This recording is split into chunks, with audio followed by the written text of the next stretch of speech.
अच्छा कमर साहब, आप भी कराची शहर के रहायशी और मैं भी, जहां हमारे शहर में बहुत से जो है फ्लॉज हैं, वहीं कराची शहर के एडवांटेजेस भी हैं।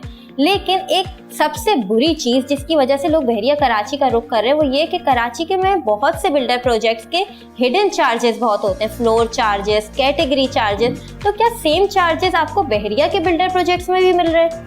लेकिन सबसे अच्छी बात, बहुत अच्छा सवाल किया आपने। वहाँ पे जितने भी हमने यहाँ पे प्रोजेक्ट्स दिए हैं और किए हैं, तो हमारे मोजिज़ क्लाइंट ने हम पे भरोसा करके बुक तो कराएं वहाँ पे, मगर जब ये इसके चार्जेस के बारे में जब उन्होंने हमसे पूछा तो हमें बताया गया कि ये जो भी टोटल कॉस्ट होगा उसका 10% हम आपसे सरचार्ज देंगे।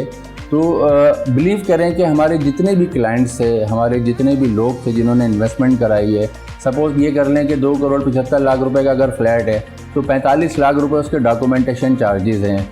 तो सर ये तो एक बहुत बड़ा मतलब समझ लें कि मेरी नज़र में सर ये नाजायज़ है, ये इस तरह से पॉसिबल नहीं होना चाहिए।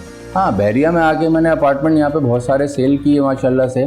लोगों ने इस तरह के सवालात मुझसे किए क्योंकि मेरे साथ जुड़े हुए ज़्यादातर मेरे कराची के भाई हैं, जो मेरे साथ इन्वेस्टर्स हैं, जो मेरे क्लाइंट हैं मॉर्गेज, तो वो भी अक्सर सवाल करते हैं। तो जो हम कॉस्ट उनको बताते हैं कि इसकी कॉस्ट टोटल ये है और इसके बाद इसकी कोई डॉक्यूमेंटेशन चार्जेस नहीं होते, कोई सब लीज चार्जेस नहीं होते, कोई कनेक्शन चार्जेस नहीं होते, कोई वाटर सेवरेज के चार्जेस नहीं होते, कोई हिडन चार्जेस नहीं होते।